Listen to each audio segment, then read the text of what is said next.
Bagi tujuan mencegah COVID-19, penting untuk kita patuh pada setiap prosedur operasi standard SOP yang telah ditetapkan. Sebarang pelanggaran ke atasnya boleh menyebabkan kita dan orang di sekeliling kita dijangkiti COVID-19.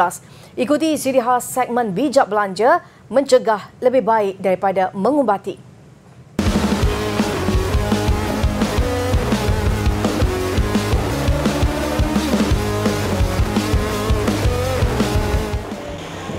Bila kita pakai pelitup muka, dia melindungi kita lah, betul lah, melindungi orang yang memakai tersebut. Tapi sebelum itu mereka dah pergi keluar dan bercampur. Di luar tak pasti siapa yang kita jumpa, tak pasti mereka adakah dia ada simptom, adakah COVID ke bukan COVID. Dan lapisan luar tadi yang melindungi kita tu, kan, melindungi kita. Mungkin kita bercium dengan mak kita, walaupun kita pakai lapisan luar ni mungkin ada virus di situ. Jadi memang tidak digalakkan lah. Kalau boleh anak-anak yang melawat ibu bapa, banyak ibu bapa yang dah faham dah, tak nak cium, gunakan tanda hormat kita begitu. Dan seelok-eloknya kalau ibu bapa pun, kalau ada pelawat pun, ibu bapa pun memakai juga. Bila ada pelawat yang datang, pakai jugalah pelitup muka. Sebab tu kalau dalam tempat makan, kalau di luar-luar, di restoran dan sebagainya, penjarakan juga wajib di tempat makan.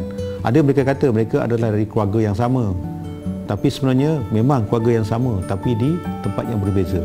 Lihat satu kluster yang di Selangor, mereka berpindah ke Pahang, menyebabkan penuh di Pahang.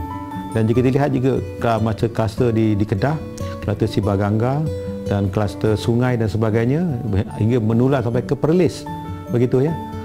Jadi amat penting supaya dapat kita hindari perkara tersebut. Tambah Datuk Dr. Rohaizat, ini termasuk majoriti kes positif COVID-19 membabitkan petugas barisan hadapan. Contohnya ya, di hospital, mereka tidak dapat jangkitan COVID daripada ward COVID.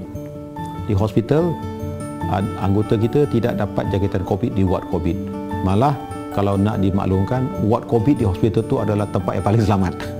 Memang tak dapat COVID-nya sebab mereka masuk dalam dengan pakai mask, pakai PPE lengkap, sarung tangan, semua lengkap. Macam Apollo lah macam itu, memang selamat. Tapi ada juga dalam kalangan anggota kesihatan yang dapat positif COVID. Dari mana ya?